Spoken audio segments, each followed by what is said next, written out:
Hello, YouTubers, and welcome to Level-Headed News. This is your host, Brenda, and I've got some breaking news for you.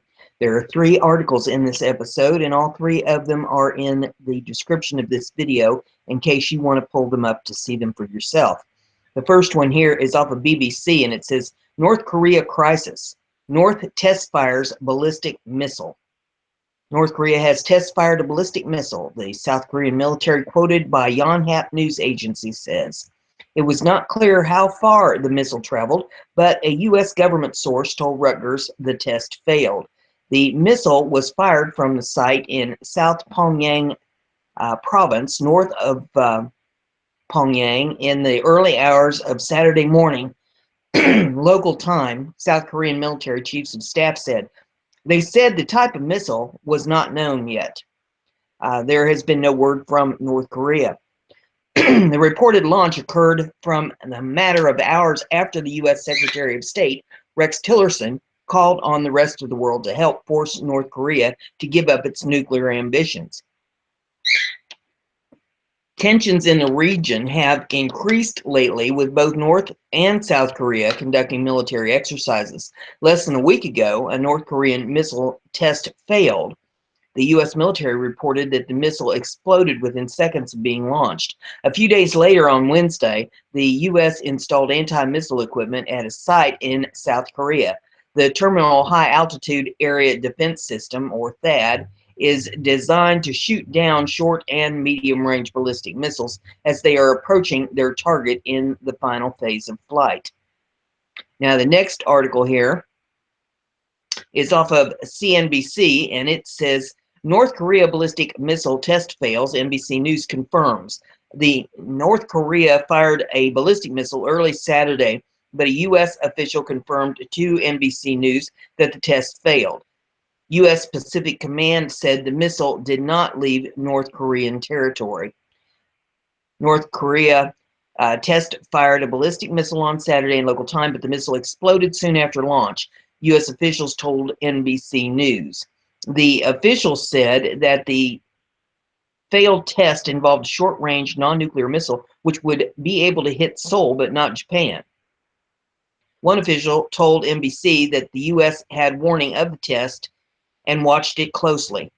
A South Korean military official confirmed to NBC that the test occurred around 5:30 a.m. local time. The official said the missile traveled northeast toward East Sea.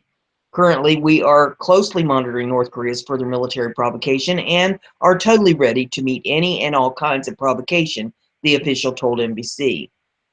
U.S. Pacific Command said the missile did not leave North Korean territory, adding that the North American Aerospace Defense Command determined the launch did not pose a threat to North America. Pacific Command said it stands behind our steadfast commitment to the security of our allies in the Republic of Korea and Japan. The White House said that the administration is aware of the test and that President Donald Trump has been briefed. Korea News Service, Yonhap, first reported the news. Saturday's missile test comes as the United States considers its strategy in dealing with the isolated nation. Earlier in April, North Korea conducted a missile test that day after the country held a military parade celebrating leader Kim Jong-un's grandfather, Kim Il-sung. In that failed test launch, U.S. Pacific Command said the missile blew up almost immediately. In an interview with Reuters published late Thursday, Trump said major conflict with North Korea is possible, but that he would prefer a diplomatic solution. Trump also told Reuters that he wants South Korea to pay for the $1 billion missile defense system. The system, the Terminal High Altitude Area Defense, called THAAD, is designed to protect South Korea and Japan from missile attack, and it could be operational as soon as the summer of 2017. On Friday, Secretary of State Rex Tillerson urged the United Nations to take new sanctions against North Korea. A day earlier, Tillerson said North Korea's closest major ally, China, has pledged to impose unilateral sanctions should Pyongyang carry out another nuclear test. House Majority Leader Representative Kevin McCarthy said on Thursday that the chamber would hold a vote on sanctions next week, which he said would target North Korea's shipping industry and those who employ North Korean slave labor abroad. The next article that I have is from Liberty Writers, and it says, well, hang on just a second. Got to resize it here just a little bit.